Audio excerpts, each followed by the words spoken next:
So may I come in? Aye. Take your seat. Namaste, namaste. Thank you, sir. You're Mr. Divyanshu Nigam. Yes, sir. Divyanshu, I just want to draw your attention to the fact that you are sitting at around 12, 13 feet from all of us. Idea is that you should feel safe, right? Yes, sir. And also you can safely remove your mask considering that you are at a safe distance. Please do. Thank you, sir. Comfortable? Yes, sir. You're relaxed? Yes, sir. I just want to advise you to take it as like a normal conversation, nothing to be stressed about. It's not interrogation, right? Okay, Divyanshu, I just want to inform my fellow board members that Divyanshu Nigam is he is graduate in chemical engineering from BITS Pilani. Yes, sir. Right? Goa campus. Goa campus, right? I can also see that you're basically from Uttar Pradesh, Yes, sir. right? Lucknow. And Divyanshu has taken geology. Geology. Yes. Geology, Yes, right? Geology as the optional thing, right? Is there any other information you want to add to the things I just mentioned with my colleagues? So these are the basic details that are for sure. And rest my hobbies can also be included. For example, I do reflective journaling. I also read non-fiction books, and I have also some interest in international relations and diplomacy. Okay, right. Divyanshu, you have taken geology as your option. Any particular reason? I mean, this is not really very popular kind of a Yes, sir. optional we generally come across. And considering that you actually did your sciences, there were other close subjects available in the optional papers. Sir, actually, I have to change optional because chemical engineering is not offered. So I wanted to stick in the science arena. And also I consulted my cousin brother who is in the services, and he has taken geology. So he has also recommended me, and he has also guided me. So when I looked at the syllabus and everything, so I found it quite appealing. So I took it. Okay.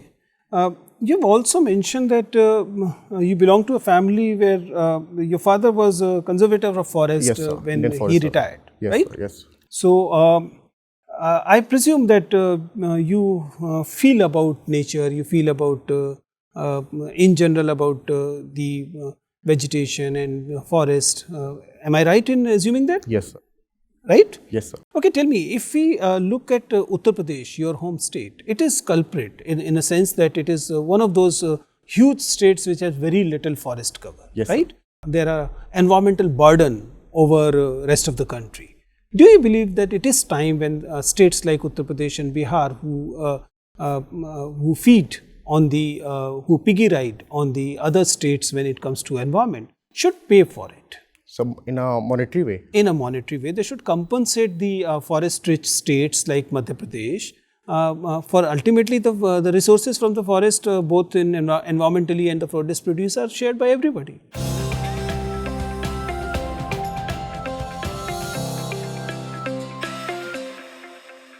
Yes, sir. So that is true that the forest cover of UP is around 10% or maybe less than 10%. But sir, I won't be saying that we should monetarily compensate, because we also have a huge contribution in the national development and national progress.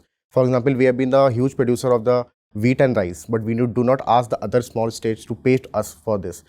Ultimately, it's an combined effort of all the states. So every state has its role that it will play. So you believe the Finance Commission, the way Finance Commission actually took it into account when resources are being shared, is wrong in doing so? No, sir, it is not wrong that they have to pay. It should be a That's like it should be a That's like uniform paying. policy. Isn't It should be uniform policy for everyone.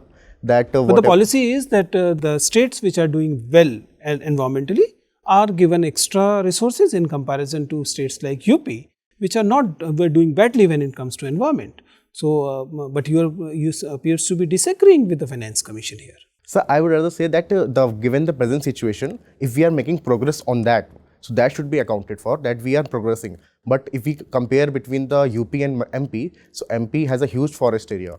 So it cannot be monetary compensated in that way. But yes, whatever we have, so we have to progress on our own record. So that should be accounted for. Fine. Divyanshu, you mentioned that you did your engineering from Goa campus of BITS Pilani. Yes, sir. The very idea of BITS Pilani going to Goa and Dubai, do you believe that it is against the very mandate with which the idea of BITS Pilani or institutions like this were conceptualized, or you believe that it's fine?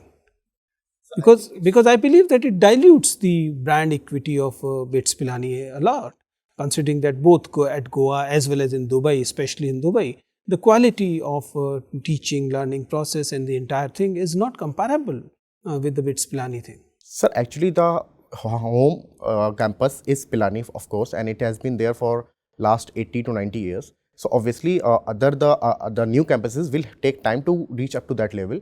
But I think the BITS is very particular in keeping up its quality. For example, the Goa campus had done a tremendously good job since its inception in 2004. It has produced some great alumni. Even in the civil services also, we have the likes of Ma'am TV Anupama, who was the rank 4 holder, I think, in some 2008 or 9. And we have also made very good strides in the private sector. So I do not think that the quality is going down. But yes, the original campus has the leverage and has the actual brand of, say, 80 years.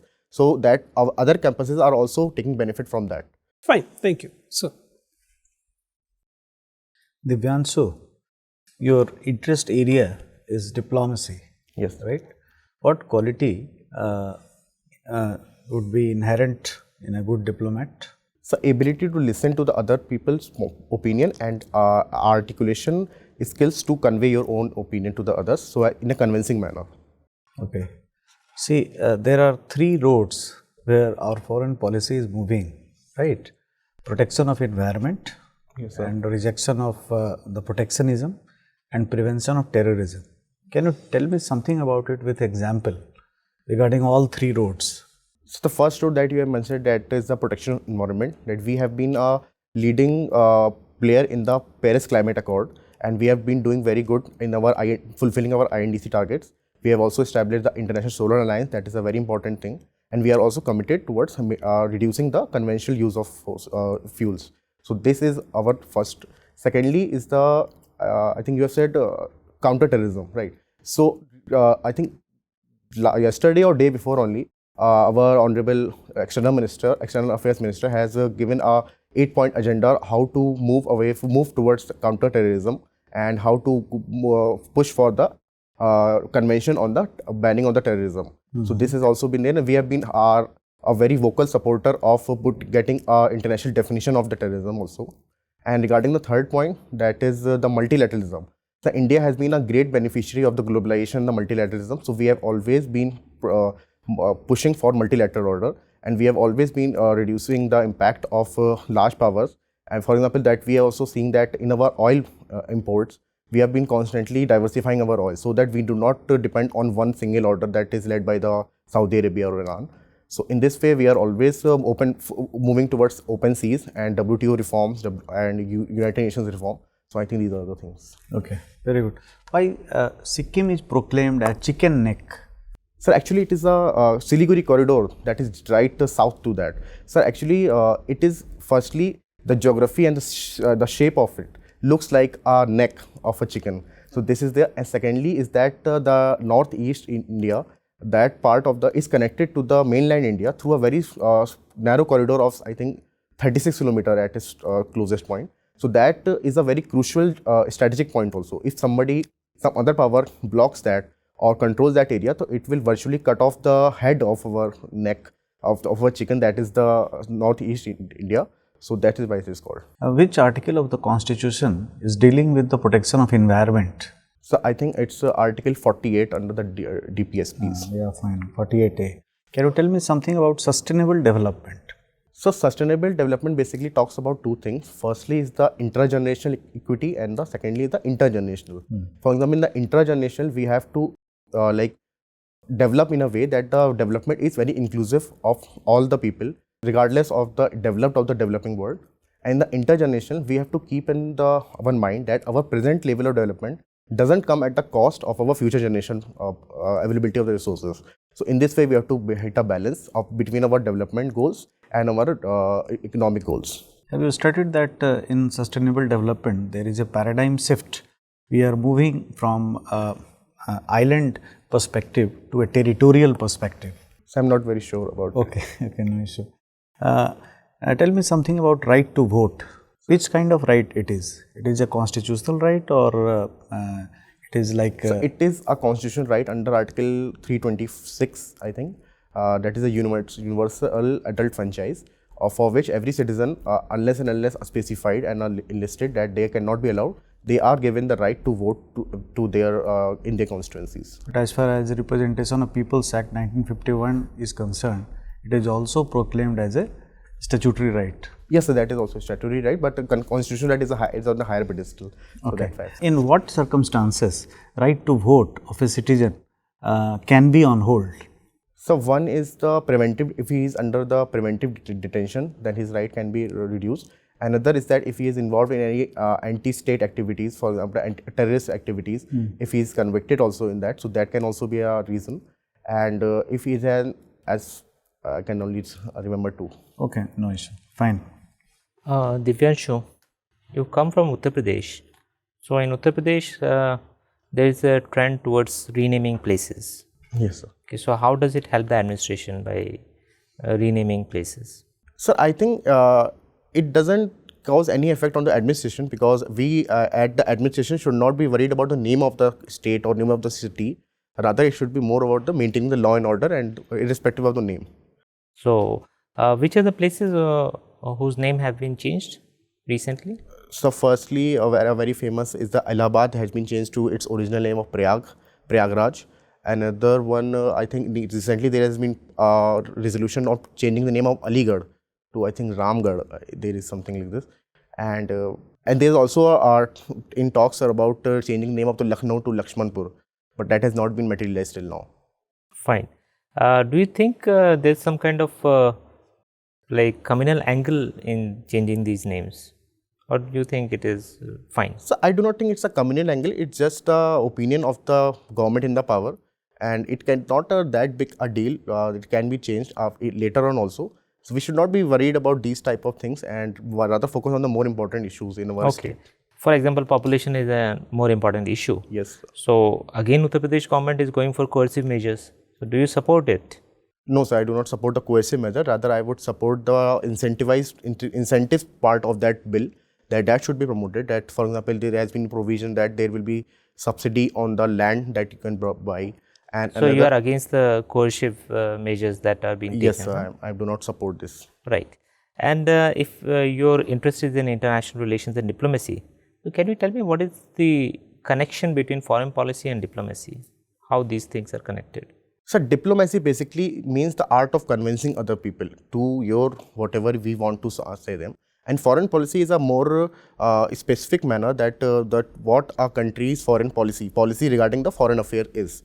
So in this way, I think foreign policy is a part of diplomacy. Diplomacy can be at the local level also, at individual level also. It's just an art of convincing the other people to your things.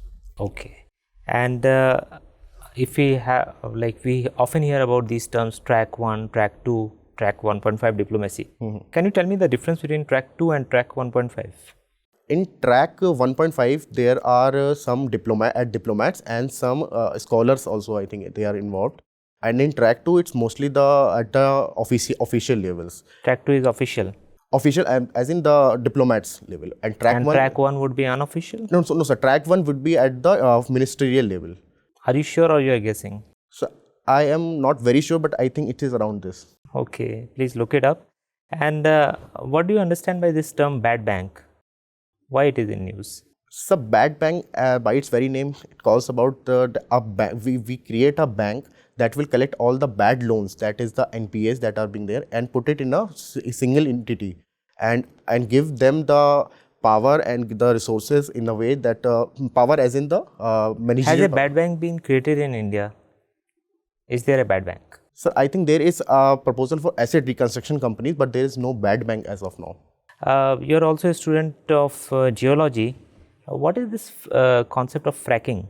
So fracking basically is like reducing in the shell technology. It is there to like in that shell. The shell rocks are sedimentary rocks, and they are like drilled up to that, and from that the rock is broken, and we take out the gas from there. So this process is called fracking, and it involves a huge amount of water. Shale oil is considered to be a very revolutionary thing. Yes, sir. Why revolutionary? So firstly, that the shale oil is almost equivalent to the natural gas in all its properties. So it is a huge new discovery. And the thing that was holding us up is the technology that can be used. For example, recently the technology progress in the US has allowed itself to be a major producer of the shale oil. So in this way, it has also reduced its dependency on the Middle East. So in this way, this has changed also a geopolitical level also, the dynamics. My final question, Divyanshu, what is Meghalayan age? So Meghalayan age is a very recent, is the latest development in the the chronological order of the geological time scale. So that has been in the Anthropocene. Are we living in the Meghalayan age? Yes, sir. I think we are living in the Meghalayan age. Thank you, sir. Divyanshu, what was the purpose of building of Imambara? The purpose of building of Imambara was to provide employment to the people who were already facing the crisis of Sukha at that time. So that was their Drought.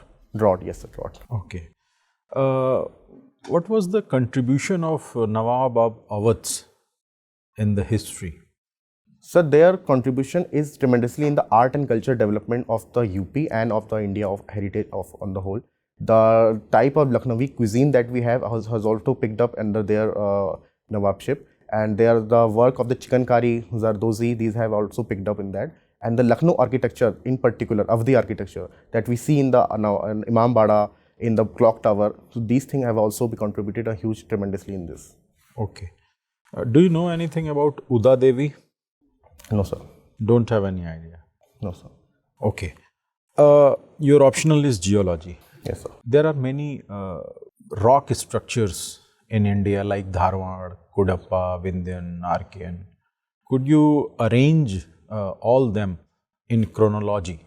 So the earliest one are the Aravalis.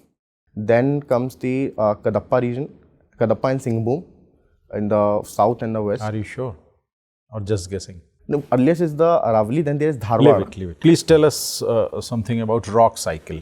What do you understand by rock cycle? So rock cycle basically means from the start, from the magma, every rock comes from the magma, how it develops into a type of rock, and that depends on where it is found.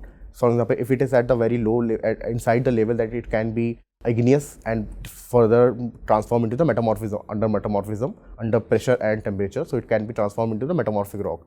And then that rock can come over the years of time to the surface and face the weathering, and then can change, like break down and change into the soil. So this soil can again after many years can again transform into the rocks depending upon the different type of processes. So this entire cycle is called the rock cycle. Okay. How the magnetic field of Earth produce?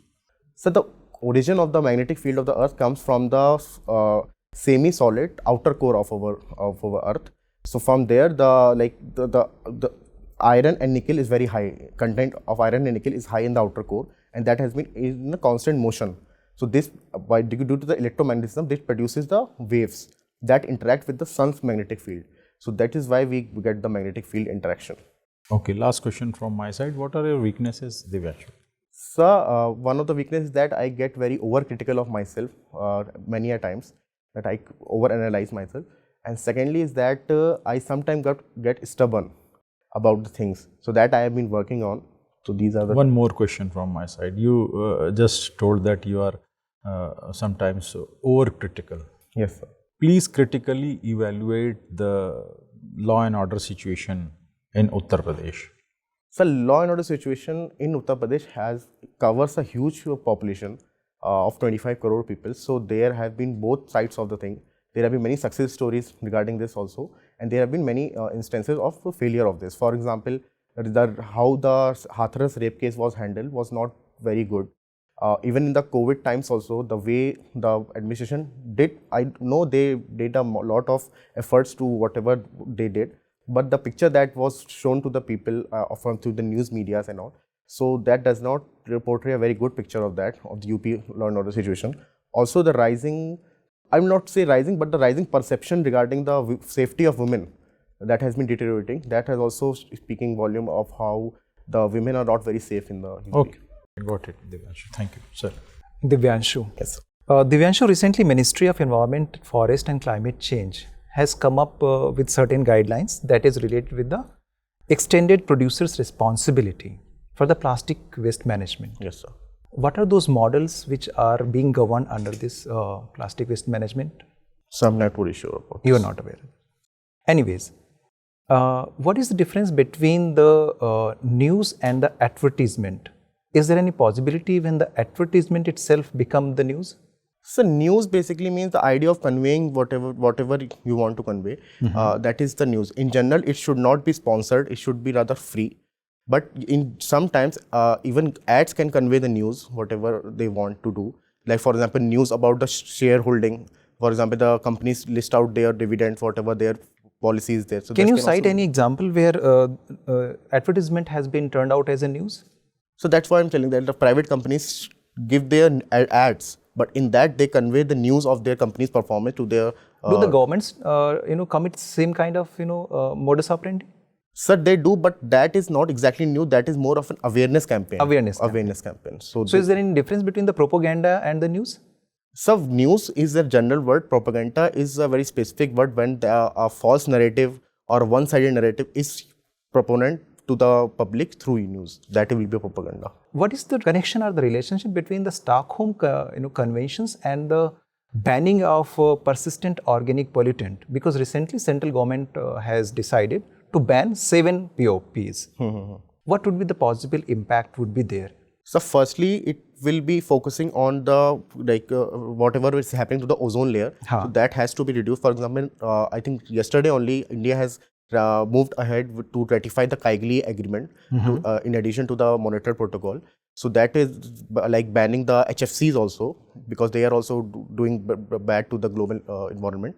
So I think this will be very good for the overall environment and fight against the climate change and to reduce the ozone hole depletion that is been there. What is Global Environmental Facility? So it is a facility that allow all the nations to come together to fight against the global climate change. All right. Recently, Ministry of Jal Shakti has issued some revised guidelines related with the extractions of the groundwater.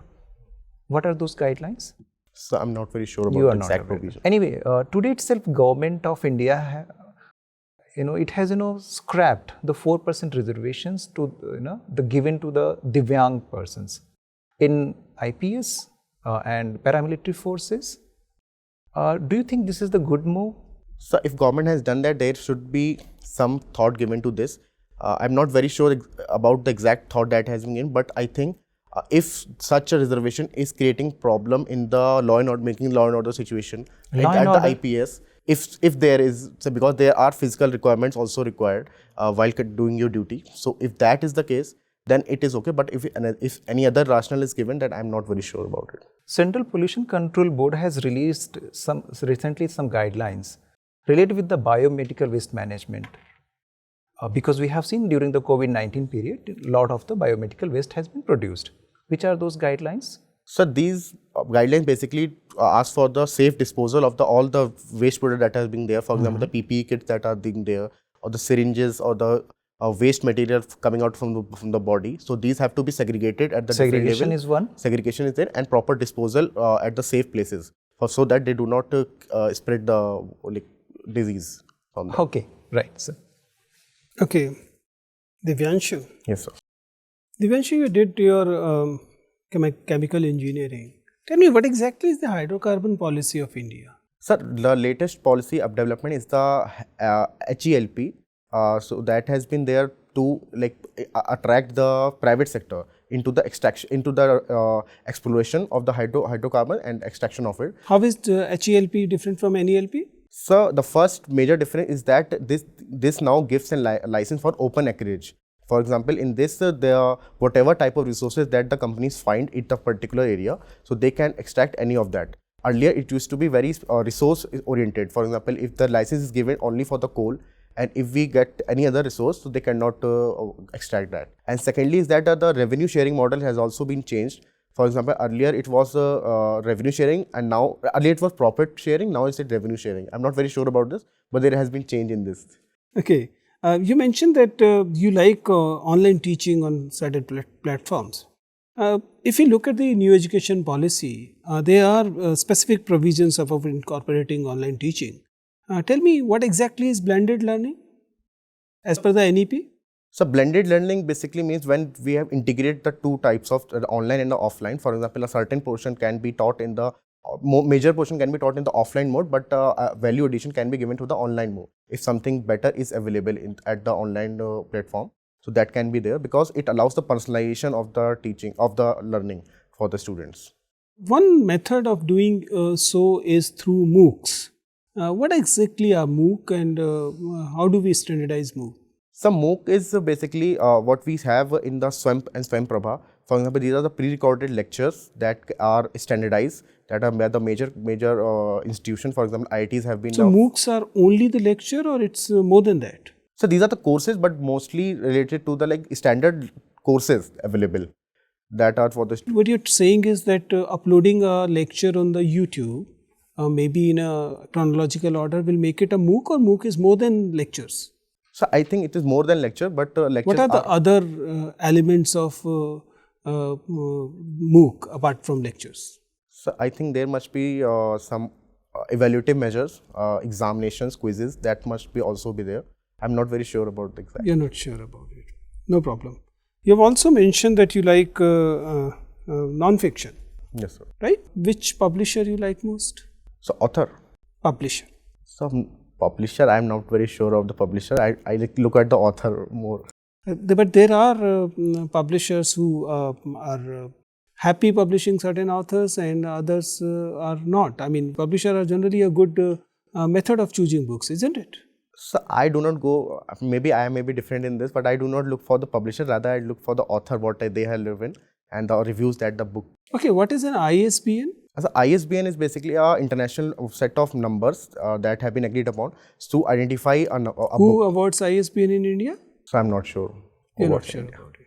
No problem, Divyanshu. It was nice talking to you. Your interview is over. You can go now. Thank you, sir.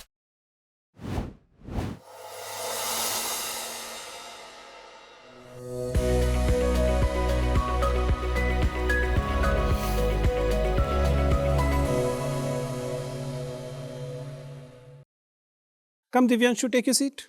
Thank you, sir. Divyanshu, is it going to be your first interview? Yes, sir.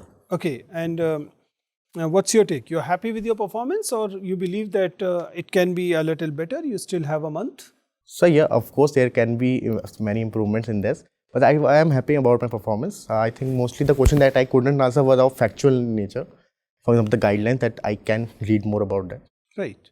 And how about your communication? You believe that you were your best today, or there are areas you are already working or you intend to work on communication So aspect? I think one aspect is that I tend to speak a bit fast.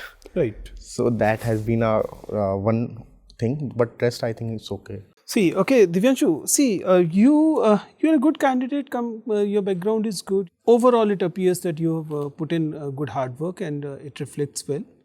But there are areas where you can still work, and coming to specifics, in general, your entry is good. Sitting posture, it's not bad, it's okay, but it can be a little better. General understanding, we have been advising candidates is that please understand the nature of the occasion. Nature is essentially formal, Yes. one, and second, you'll be judged for mannerism, one, and at the same time certain sensitivity aspects. And I have two suggestions to make about your sitting posture. It's not that it's bad, but one area is as we technically call spreading, right? You must have heard the word men spreading. Yes. That is when the male people sit, they tend to spread. They tend to occupy more space than they are entitled to, in comparison to women who have this tendency of shrinking, occupying less space than they are entitled to. You are kind of bordering that spreading thing. Okay, my advice will be formal. So place your legs a little closer, closer, place your hand over, this is a better strength, right? And make sure that while you're sitting, and this is something we men can learn from women. While they sit, so at the moment they're sitting, they take care of the fact that whether they're being formally sitting. I mean, where their sari is, where their dupatta is. Similarly, while you're sitting, make sure that before you look up, you look at least once on yourself, right? Okay. So your tie will be, normally I suggest your hand like this, and because your tie, for example, was like this. Look at the video carefully, you'll realize, right? So this can be one exercise which you can incorporate in your habit, at least for till your interview, Yes, sir, yes, right? definitely. So that is one area you can work on. And obviously hand movement, I'm sure somebody has already told you that you have this tendency of lot of hand movement. So work on it as much as you can. I'm not saying that it is some kind of a huge issue, but yes, you're moving your Yes, hands, there right? is, there. So that is another thing. Eye contact in general is good, flow is good, vocabulary is not bad, right? So in general, words are coming naturally to you most of the time. Maybe there were a few instances where it appears that you were looking for words, but in general, you're getting the words naturally. Coming to the knowledge part, in general, you know the things, but you have this tendency of repeatedly saying, I'm not sure about it, right? That because I was not Then trying my to. advice is, and this is a critical advice here, because at least 3 members actually said that you ended up giving wrong information, ended up saying giving a wrong answer and still giving it. My advice is, if you're not sure about a particular answer, if you don't know the answer, simply say sorry. If you know the answer, deliver the answer. If you're not sure about the answer, take permission and then guess, right? That is the best way of doing it. Rather than just delivering the answer rightly or wrongly and then giving a disclaimer that I'm not sure about it. It has 2 problems. One obviously is that answer may be wrong, Yes, sir. right? If you deliver a wrong answer, then it's not just about the knowledge. Then it becomes a question of integrity. It becomes a question that a candidate claimed to be knowing some certain thing. Actually, he or she was not knowing it. It becomes a question of integrity, and integrity is far more important than thing when it comes to interview, right? So my advice will be a little bit careful. So in single word, what we are saying it, no bluffing. But sometimes knowingly or sometimes unknowingly you may get indulged into it. So avoid it. Okay. Other things, in general, you are doing things right. My advice still is that work on certain revisions, which in any case you will be Yes, doing. sir, that will do. Other things in general are in place, right? I'm not right now commenting on shave and all, because Yeah, we that still will- have a month or Yes, so. sir. So I'm not commenting even on the dress and all. So that you'll take care of. Other things you are kind of doing very well.